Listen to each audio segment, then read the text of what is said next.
Welcome back to IGN Live at E3 2016. I'm your host, Brian Altano. With me is Brandon Tyrell. Howdy. And we've got Hayden and Andy from Mafia 3.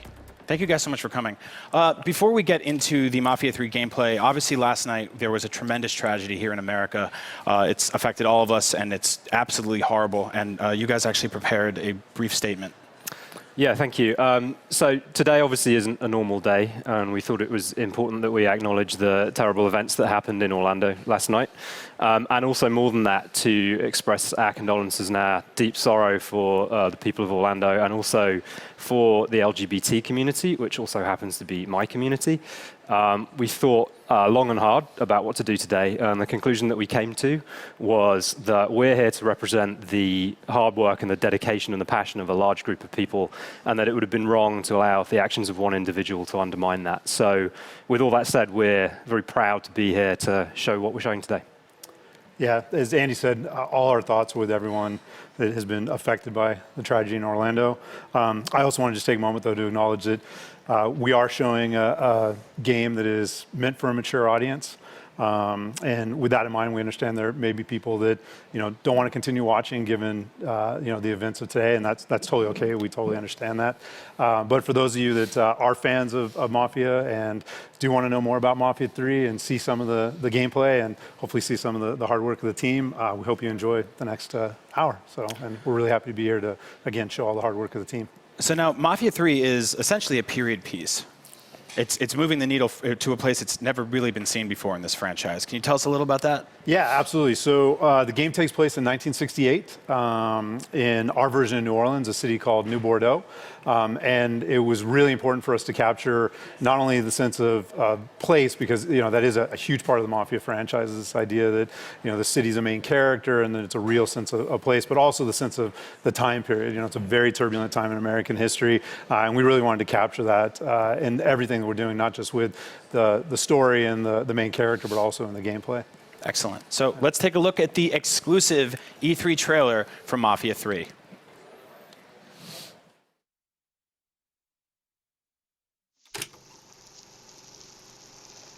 Did you help Lincoln Clay murder Sal Marcano and all prominent members of his crime family? You're goddamn right I did. Hold my head, ooh baby, it's a long way down to the bottom of the river. Hold my head, ooh baby, it's a long way down, a long way down. Marked the largest number of casualties in the ongoing conflict. If you get sleep, or if you get night, do this quiet. Away from here. and check the cupboard for your daddy's gun. The righteous will rejoice when he sees the vengeance. The Lord's gonna come for your firstborn son. Nothing you do will bring any of them back. Go to the river where the water runs. It took me months to figure out that Lincoln had survived the massacre and was waging a war against Sal Marcano. Wolves will chase you by the pale moonlight. He's just crazy on the cross. Heard you were dead. Been hearing that a lot. Drive your son like a railroad spike. It's over. This is never going to be over. But though you live to let him drown alive. Why don't you keep going? You got 9 more. Let that fever make the water run. Yeah, I shot him right in the head. What? How was I? You shot him once. Ooh, baby, it's a long way down to the river. Hold my hand. Ooh, baby, it's a long way down. My hand. It's a long way. Ooh, baby, it's a long way down, a long way down. Wow. Where do we start? There's so much to unpack in that trailer. What a just incredibly action-packed trailer that was. Yeah, a ton of info in that trailer. But first of all, you see the main protagonist, Lincoln Clay. I'm curious. In the trailer, it looks like he's betrayed. That's sort of been a narrative point that you've alluded to before.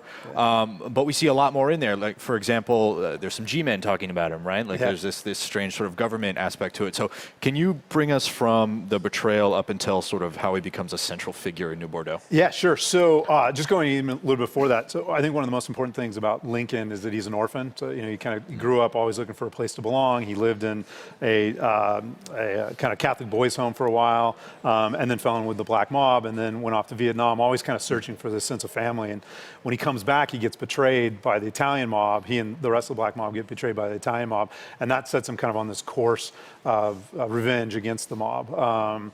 Again, he draws on his Vietnam training, but also his knowledge of the city and his knowledge of the way that organized crime works to tear down the Italian mob and then rebuild kind of his own mob in its place. And then you mentioned the G-Man there. One of the other things that we're pretty excited about in the game is we're telling the story in kind of a documentary format. So we're wrapping it as a documentary, and some of those clips are from interviews with various characters who are reflecting back on the events of 1968. Awesome. Now, you guys actually put together a rewind for us where you went through the footage and told us all about what's going on. So let's take a look at that. So the first thing to notice here is that this is a Senate hearing. It obviously doesn't look like the rest of the game in terms of the filmic look we have here. And that's because a lot of the narrative we're telling through the lens of a documentary. So it's different characters talking about the events of 1968 and Lincoln Clay's war with the mob. In this case, it's a guy named John Donovan, who's an ex-CIA agent. And we went to great lengths to try and capture just even the look and the sound of film from 1968. So this is what we call the Night of Blood. This is our kind of inciting event in the game where Lincoln's betrayed by the Italian mob. That was a really fun and interesting day of shooting because we had almost the entire main cast together for that day because it's such a pivotal event in the story. Lincoln Clay, our lead character, has been betrayed by the black mob, and he is effectively left for dead. All of his adoptive family is effectively wiped out, but he is rescued by this character you can see now, Father James, who rescues Lincoln, looks after him, brings him back to health, and that's kind of where the main events of the game then take off. Again, the game is set in 1968 in our version of New Orleans, a city called New Bordeaux.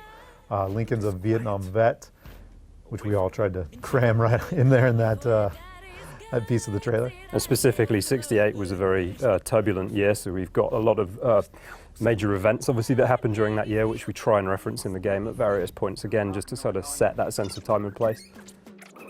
Righteous will rejoice when he sees the vengeance. So the character you're seeing now is Cassandra. She's one of the 3 underbosses who you recruit over the course of the game. One of the things about these underbosses that you'll see is that they're all very, very different people. They're from all kind of walks of life, and this is one of the things that's key about Lincoln is that he's able to unite this very, very kind of diverse group of people, and then much of what follows is about how he kind of maintains those relationships. Again, this scene here is kind of from early in the relationship between Cassandra and Lincoln, and they're still kind of figuring each other out. The Lord's gonna come for your firstborn son. Nothing. A lot of what you're seeing here in this trailer too is a mix of cinematics and actual gameplay. We are working very closely with 2K Czech, developers from Mafia 2. They're doing a lot of our cinematics for us, and we're really, really happy with the way they've turned out. You do will bring any of them back. Go to the river where the water runs. It's another character from our kind of documentary interviews, a guy named McGuire. He's an FBI agent who's been chasing Lincoln Clay for most of his life. So he is your kind of reference point for the sort of flash forward to what happened during the events of Mafia 3. To figure out that Lincoln had survived the massacre and was waging a war against Sal Marcano. So this is, we saw very briefly there the bayou, and there's a couple of small shots in the trailer from the different locations in the game. So New Bordeaux is a big city, and it's also a very diverse city. So we've got 9 different districts and the bayou. So everything from kind of the historic French Quarter, the bayou, the swampy kind of area. You know, there's a downtown district with there's very kind of unique themes to each of the districts in the game. So this is Burke. Burke is another one of the underbosses. He's the head of the Irish gang in the city. Again, at the beginning of the game, they're not friends. So Lincoln really has to kind of go on this recruitment drive to try and ally these three people to his cause. I think this shirt is maybe the team's favorite piece of clothing in the entire game. So throughout the game, we have a number of kind of set piece missions that we view as kind of the tent poles of the game. As you're playing through the game, you'll be engaged in lots of different activities and taking down the mob in lots of different ways, but that often culminates into a big set piece mission. So there, images of Lincoln heading towards a cage match. A little bit later, we'll see some stuff on a riverboat. Those are examples of some of our big set pieces. They're often the kind of missions that drive the narrative forward, and particularly you'll find yourself kind of taking on more prominent characters, capos and lieutenants, and really doing some damage against the mob. This is the Cistern, one of our drug dens. And here's Vito, hard at work. So Vito is obviously the main character from Mafia 2, and he returns in Mafia 3 as one of the 3 underbosses. And one of the interesting things is the diversity of the group of people that Lincoln has actually managed to pull together. It's kind of one of his talents, if you like, is to unify these kind of groups of people. And there's a friction there between all of these characters. They're not friends, they're allies with a common cause. Keep going, you got 9 more! Yeah, I shot him right in the head. Again, this is Sal Marcano. So Sal Marcano runs the Italian mob in New Bordeaux, and he is the one that kind of orders the death of the black mob and sets Lincoln off on his quest for revenge. One thing with Sal, though, we really wanted to focus on making a character, a villain that is a hero in his own story. So as you go throughout the game, you'll hear and discover things about Sal that really explain why he's done what he's done and what motivates him. So we try and look at all of our characters as more than just kind of caricatures or two-dimensional archetypes. Him once. This is another one of our main characters. I don't want to give too much away here, but another one of our characters. If you look closely in some of the earlier shots, you might see a warboard or a hierarchy of the mob, and this character shows up in there as one of the capos.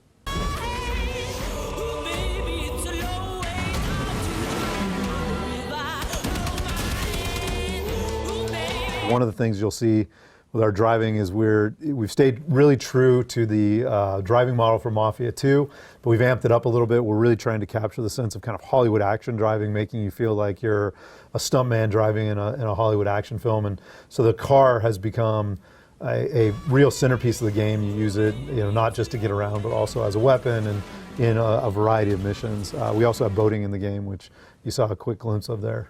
You also caught a few glimpses of the city itself there. The city's really a star in our game. The sense of time and place is really important to Mafia. We've put a lot of time and attention into making New Bordeaux kind of drip with the feel of Deep South 1968, and you see that throughout the game. We really treat New Bordeaux as its own character. It's really important to the Mafia franchise that we have a strong sense of time and place. So when we looked at New Bordeaux, we really wanted to make sure that it had diverse districts, that it felt like a living, breathing place, and a place that you wanted to explore and again, experience the story in.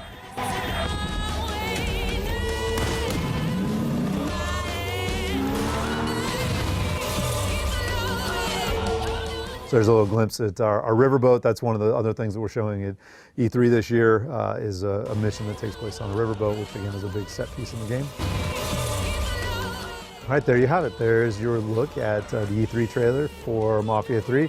We're incredibly excited about the game. Can't wait for it to come out and for everybody to get their hands on it on October 7th.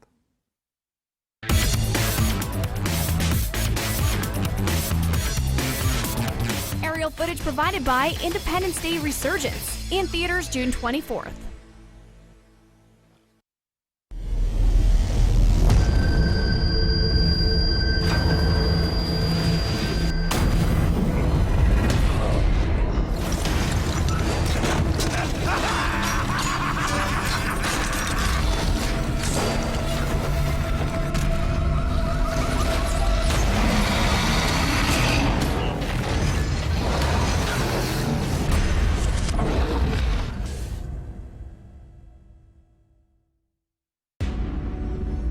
Your father was the bravest man I've ever seen. We all lost someone we love. Oh my God. They're coming back. Make no mistake, this is humanity's last stand.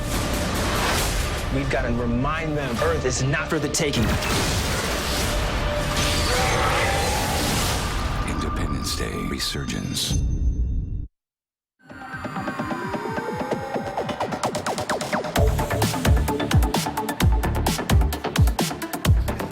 Welcome back to IGN Live. I'm Brian Altano. This is Brandon Tyrell. I'm joined with Hayden and Andy from Mafia 3. We saw even more of your game now, and every time we see more, there's even more to unpack. Yeah. One of the things that's really sticking out for me here is this, and you're hinting at it, is this underboss system. What's going on with this? So you have loyal people that want to help you, but they're also very greedy, and they want control of everything in the world, and you have to make them all happy. How does that work? Well, they're not that loyal, really. So they don't begin the game particularly loyal to Lincoln. And actually, it's kind of one of Lincoln's great skills is this ability to unify disparate groups of people. So he kind of comes to them because he knows that there's something they want as well. And they're all people who've been kind of wronged by Sal Marcano, the mob boss, in some way. And so they see this as an opportunity to kind of group together and take him down. So the sort of the enemy of my enemy is my friend type of thing. Precisely, yeah. And the underboss system in the game is really about managing that kind of friction, because as you're moving through the game and taking territory, you actually assign it out to these guys, and they'll respond to you in a very organic way. So if you're giving too much attention to one character, because you're either emotionally invested in that character or you want the stuff that they're offering. You're greedy. Yeah, or then it might, or it will, in fact, upset and frustrate the other two. So you've kind of got to constantly manage this relationship. And then, as you'll see shortly, there can be consequences to that as well. So it's like having 3 kids. Probably. You can't. I have no idea either. You can't pick a favorite. I mean, one of the joking a little bit, but one of the things we did try and do is really create that tension within the player between kind of greed and loyalty. So these underbosses are constantly offering you new rewards, and if you give them territory, they'll give you these kind of unique rewards along the way. But that's at the expense of your relationships with the other 2 underbosses. So it really, again, I think puts you into some pretty dramatic situations. Now, I mean, let's say you have an underboss that you've already sort of given something to, right? And he gives you that reward. If you double down, do the rewards get like progressively better? So is there incentive to like stick with a guy at the cost of losing face with the other one? Absolutely. So we have 2 different ways that the rewards pay out. One is they give you kind of one-time kind of gifts, and it might be a new weapon or some other upgrade along those lines, something to help you in kind of your war with the mob. But then they also can introduce you to new associates throughout the game that can give you other abilities. So the ability to kind of call off the cops, for example, comes from an associate, a police dispatcher that Burke knows. So if you give enough territory to Burke, he gets enough money in his pocket to kind of grease the wheels with this police dispatcher, who then can start calling off the cops when you end up in hot water with the police. So, and those kind of upgrade over time and become more powerful over time. So we actually have a gameplay demo so we can actually see how all of this works. Yeah, speaking of Burke. In function, besides us just talking about it. Let's get into it. Okay. Awesome. Sorry.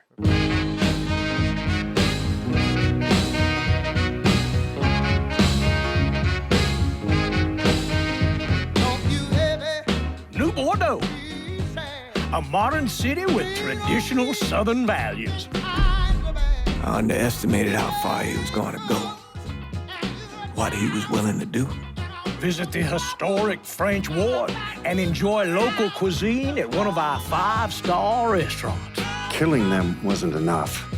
Lincoln Clay was using them to send a message. Or spend the afternoon in the bayou and take in its natural splendor. Sal Marcano had no idea what he was going to unleash. New Bordeaux. Safe, family-oriented fun. Make it your next vacation destination. This city survived the War of 1812, the Civil War, and God knows how many hurricanes. But when Lincoln Clay went after the mob, he inflicted more damage than all the wars and hurricanes combined.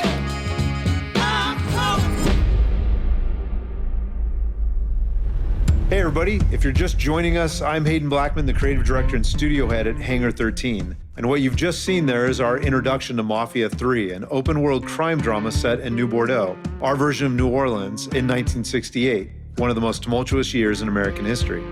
In Mafia 3, you'll play as Lincoln Clay, an orphan and Vietnam vet who falls in with New Bordeaux's black mob. When the black mob is betrayed and slaughtered by the Italian mob, led by a guy named Sal Marcano, Lincoln becomes fixated on revenge. As Lincoln, you'll wage a brutal war against the Italians, disrupting the balance of power in New Bordeaux's underworld, and ultimately creating a new crime family out of the ashes of the old by recruiting 3 underbosses, all with personal vendettas against Sal Marcano. History tells me that giving you more guns might be unhealthy for me. It's not like that. Not anymore. I'll see to it they get in the hands of the right people. You're much too serious about all this. It takes the fun out of it. Besides, what's the worst that could happen? You could get us all killed. Aye, that I could. I'll clean this mess up. No reason for you to stick around. Remember our deal. I'm expecting a cut of everything you bring in. Hey, I know how this shit works. You'll get your money. There's Cassandra, the leader of the Haitian gang, who has been trying to get a foothold in the city for months. Burke, who was once loyal to Sal Marcano, but now wants to see him destroyed for his own personal reasons. And Vito Scaletta, who has been sidelined by the Marcanos and wants his piece of the action.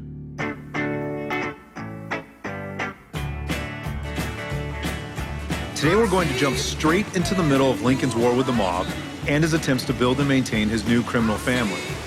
We're going to start in the bayou and head for the French War.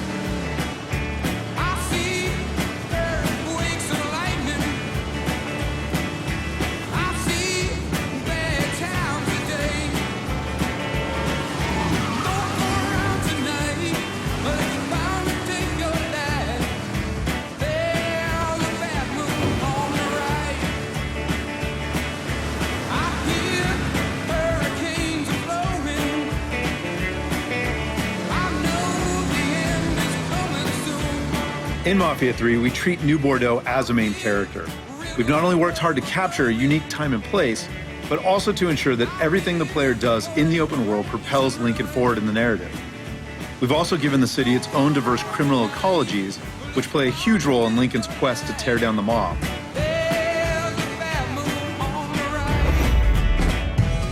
Let's take a look at just a few of the varied districts in New Bordeaux and what lurks beneath the surface and in the back alleys of the city. Our reimagined version of New Orleans is made up of 10 districts, each with its own distinct flavor. We have the scenic and mysterious bayou, which is ripe for exploration.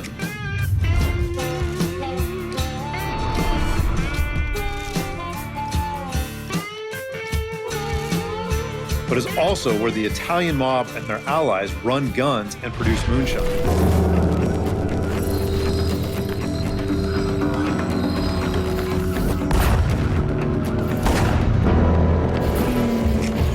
To the west of the city is vibrant Delray Hollow, which is home to Lincoln and his surrogate family before they are betrayed by the Italian mob.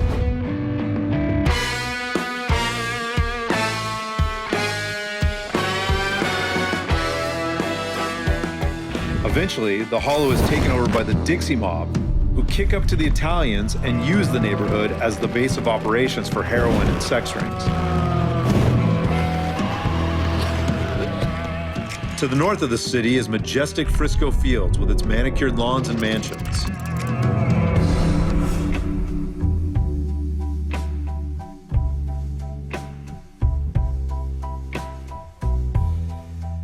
This is also where the Marcano family is partnered with the racist Southern Union and cooks PCP at the local university.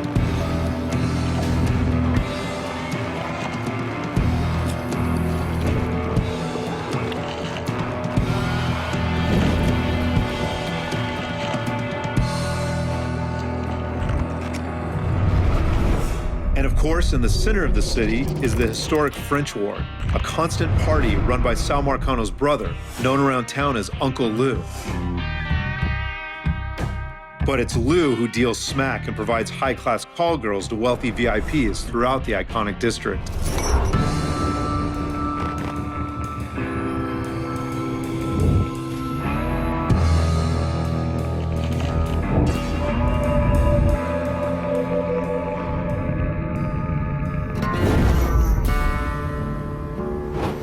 Uncle Lou's operation is Lincoln's focus right now, as capturing the French Ward for his own underbosses will strike a major blow against the Italian mob.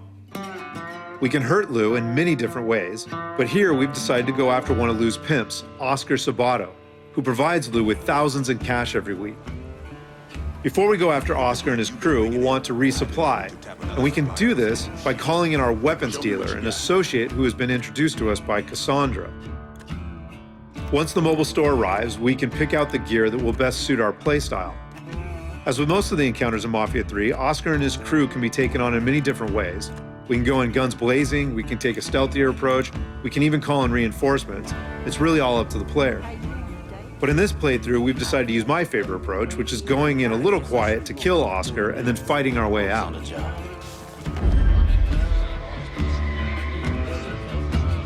You're not gonna find me eating that biscuit.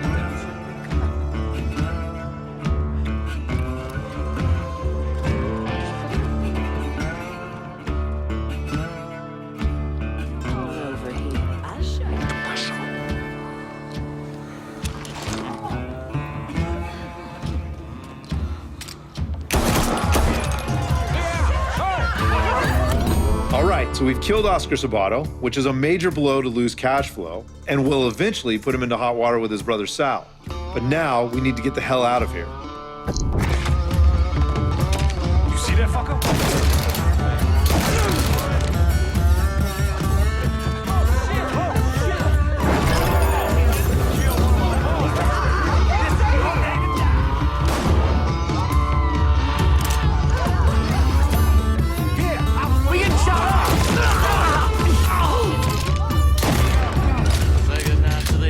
Here you can see that one of Oscar's guys has made it to a phone and called in reinforcements. Fortunately, the player can call in a favor of his own from Vito, Muscle, to bust some heads. I need Vito shooters near the wall.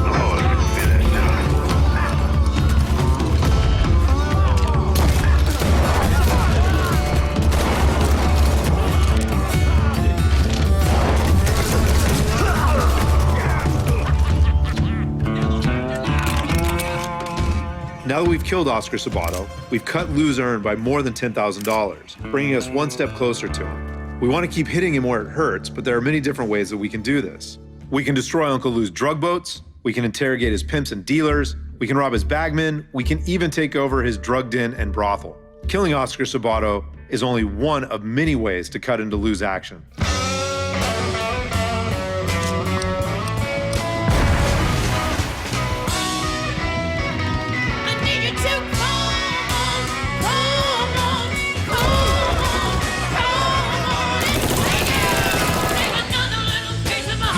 Customers coming in.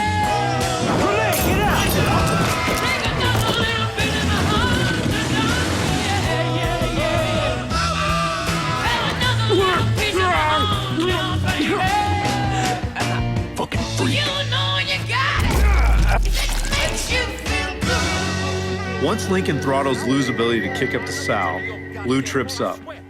In order to get back into Sal's good graces, Lou arranges a fundraiser for a crooked politician aboard one of his riverboats. Lincoln learns about this and sees an opportunity to kill Lou, one of Sal's most valuable capos.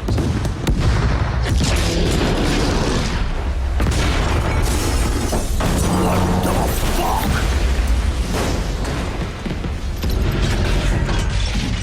Shit! Got it.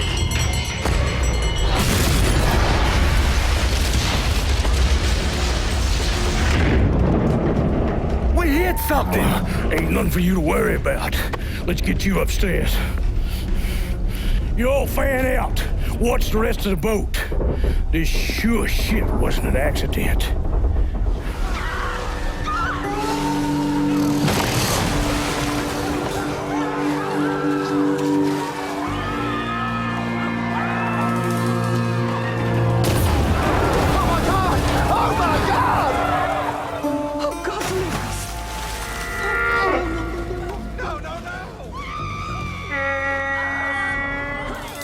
If I could get your attention, please. I think we're tilted a little.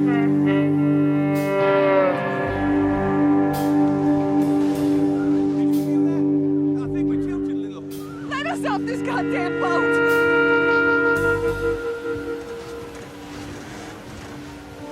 Please, just let us go. If I could get your attention, please. What's going on out there? There was a collision. We don't know the extent of the damage to the ship, but... When are you going to let us off this goddamn boat? But my crew is looking into it. If you can just stay right here in the casino, I'll have updates for you shortly. Thank you. The crew will provide instructions on how to make an orderly...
That's far enough, you wop asshole! What the fuck, Lou? Take another step and he gets it. You think I give a shit about some politician? Please, I don't even know what's going on.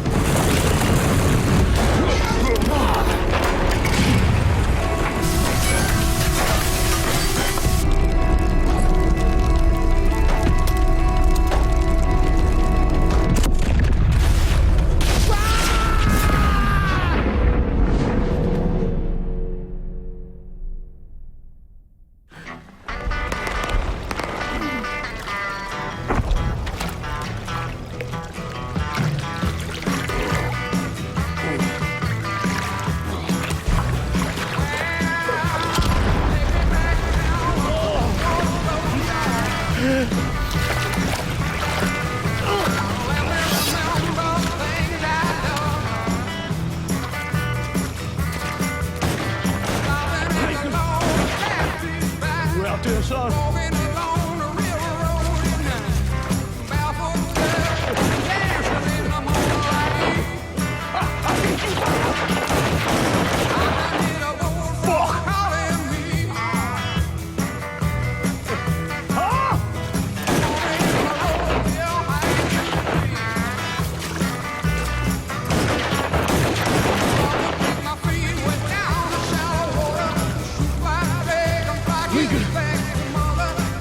Let's talk this through.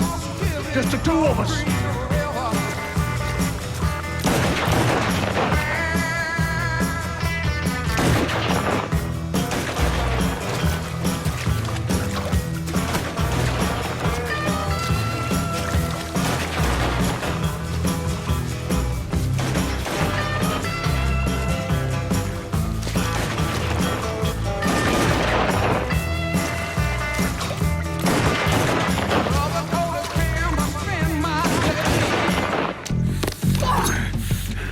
Hello, Lou. Listen, I got money.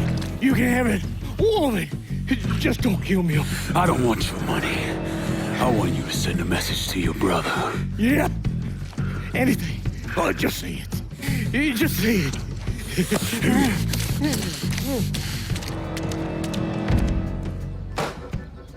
Lord Almighty.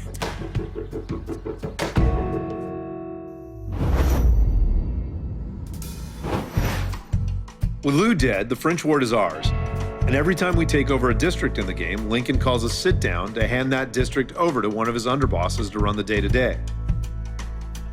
In this sit-down, we know that there's going to be a bit of drama, because in this particular playthrough, Lincoln has given a lot of territory to Cassandra while practically ignoring Burke. You and I are on the line here, Lincoln, and I'm expecting good things. I don't give a flying fuck who has what rockets. This turf, it's mine, goddammit, and I won't accept anything else. I'm gonna ask you to be patient, Burke, and give everyone a chance to weigh in on this. I got no idea which way you leaning on this, and I get it, you two got history to call back on. At least one that didn't involve him trying to kill Sammy. But next time, I'd prefer you cool out with the games and just make the call.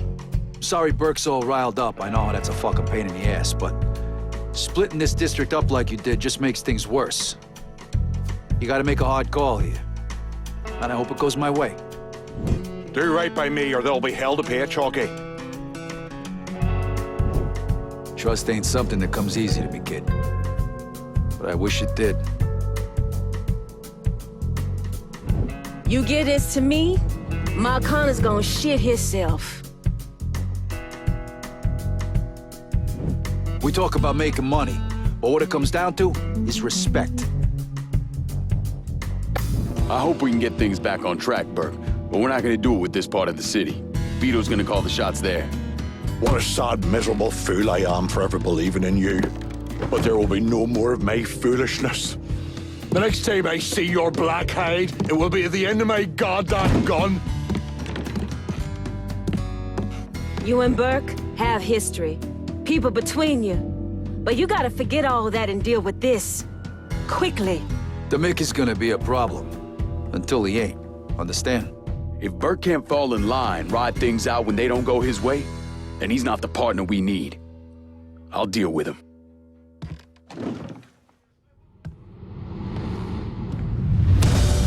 What you're about to see won't happen for every player, but because of the choices we've made in this playthrough, Burke has decided to betray Lincoln, forcing Lincoln to confront him on his home turf.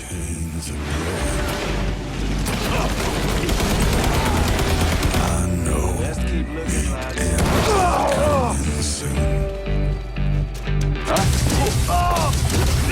see a river overflowing.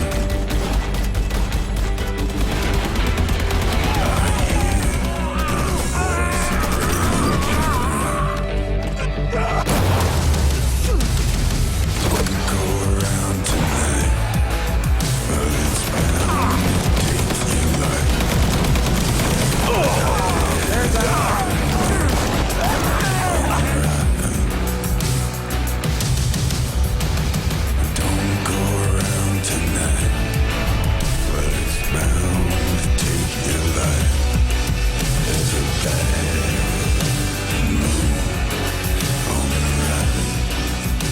So there's your look at Mafia 3, coming out on October 7th for PlayStation 4, Xbox One, and PC.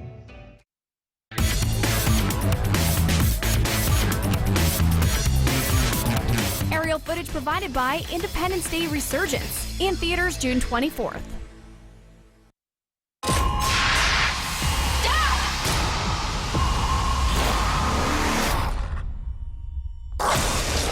She has arrived. Who is she? Our whole lives have built up to this moment. Now we've got to remind them Earth is not for the taking. Independence Day Resurgence. That is definitely bigger than the last one. In theaters and IMAX 3D June 24th.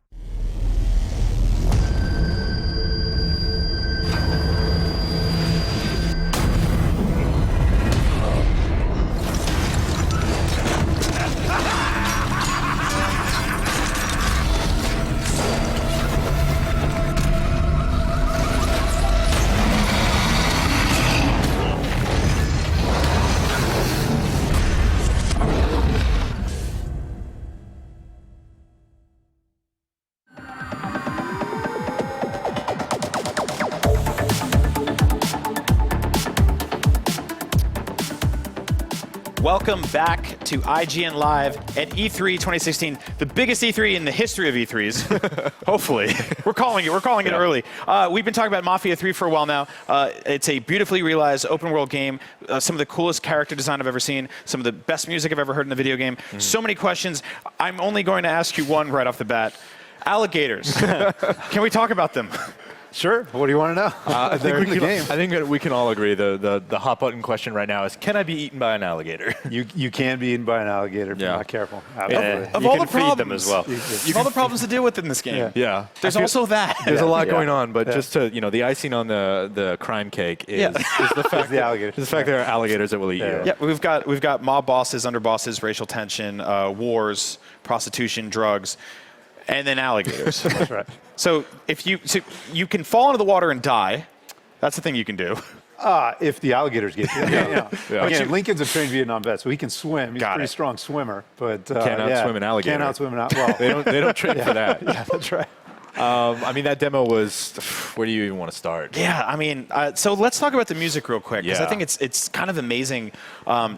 It's a testament to the time period that you guys are building here and just the attention to detail. But how did you end up securing some of these classic rock songs? Well, I think a lot of it was just making sure we understood what we wanted to include, right? So that, obviously it's 1968. It's this incredible time period for music. You've got, kind of the old standards are still very popular. You've got the crooners. You've got jazz, obviously, because of where we're located. You've got the blues. You got R&B. Everything just kind of coming, like crashing together, and then rock, and then British invasion. It was an insane time period for music. So for me, I just sat down with our audio director, a guy named Matt Bauer, and we just made a list of what are all the genres we want to make sure we hit, and then what would be our dream list in terms of the big names we'd want in each of those genres in order to, again, kind of give us a mix. So you can hear, obviously, we have Creedence, and we've got the Stones and other some big names, but then we also were able to go in there and find a lot of hidden gems too, especially on kind of the blues side of things. That's all. That must have been just a fun couple weeks. Can we just listen to awesome music for a while? it was months and months of going back through the list and again, so we could make sure we had a good mix, So we would get one track in a certain style, and then we knew that, okay, we had that kind of covered, but now let's focus on another genre and make sure we can build that up. Sure. Now, speaking of the time period, essentially, in a way, open world games that people are used to playing now, they've got airstrikes and cell phones, and there's so many ways to communicate with players, online worlds and stuff like that. But you guys are doing a period piece, which means that you don't get to play with a lot of the technology, but you still want to make something that's fun and fluid in open world. So how did you overcome some of those hurdles? Well, that's actually where one of the characters, Donovan, comes in. So this character, who's a former CIA guy who Lincoln met in Vietnam, gives him access to a lot of what you would consider prototype technology from the era that's kind of the forebear to this kind of stuff. Yeah. So you'll see the earpiece in certain shots in what you just saw there. And so it was a good way of actually giving us some kind of cool gameplay mechanisms, but actually still grounding them in reality and not kind of disrupting the authenticity of the time period.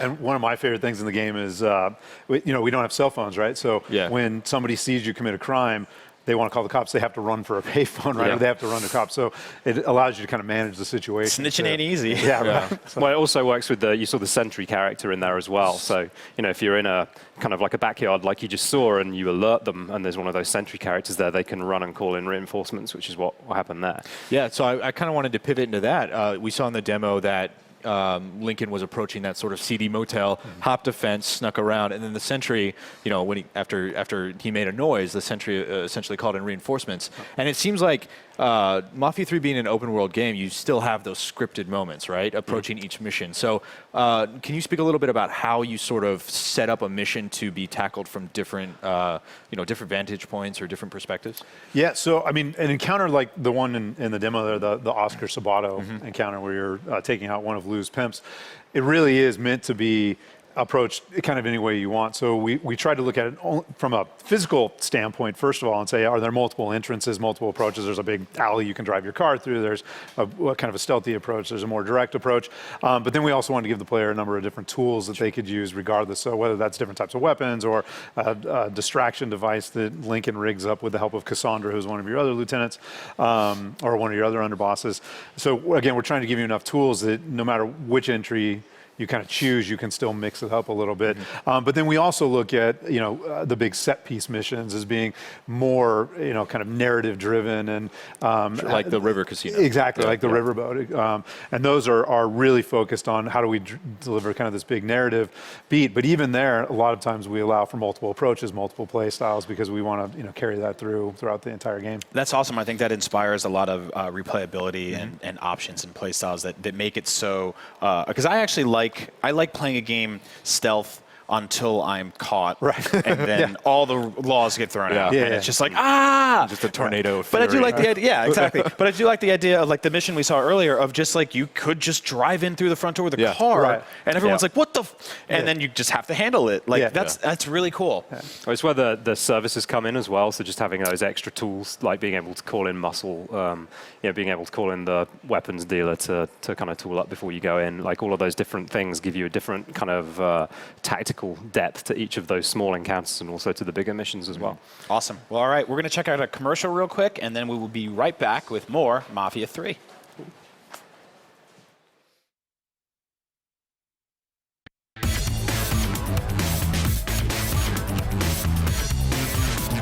Aerial footage provided by Independence Day Resurgence, in theaters June 24th.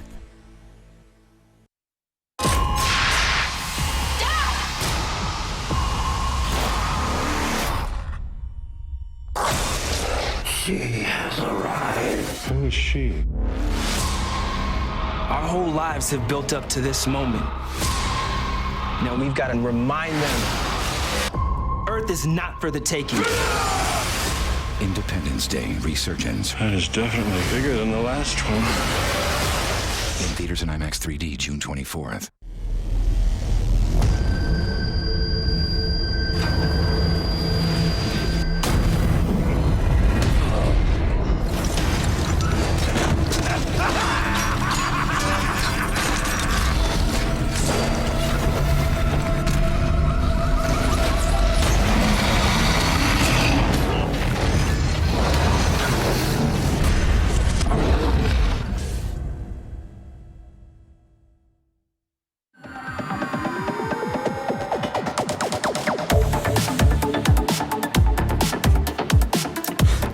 Welcome back to IGN Live at E3 2016. We've been talking Mafia 3 for the last who knows how long. It never seems like long enough. I'm so glad you guys came here today with all this new footage. It's just been wonderful. We reached out to the audience using the hashtag E3 2016, tweeting at IGN. We got some questions on Twitter, such as Jorge Ortega says, is it going to be completely open world unlike Mafia 2?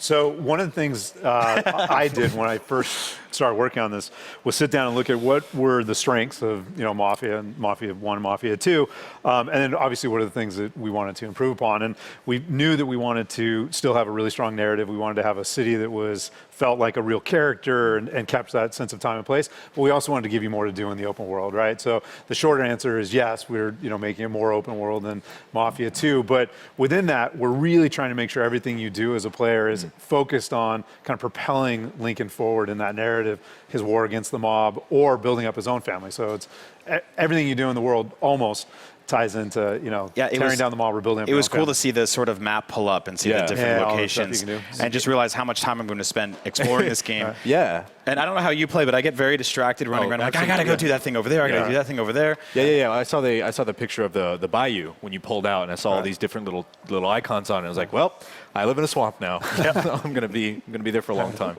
Also, apologies to Jorge, who is actually named George. I'm the only person in the world that would ever say Jorge instead of George. We got another Twitter question. Let's check it out.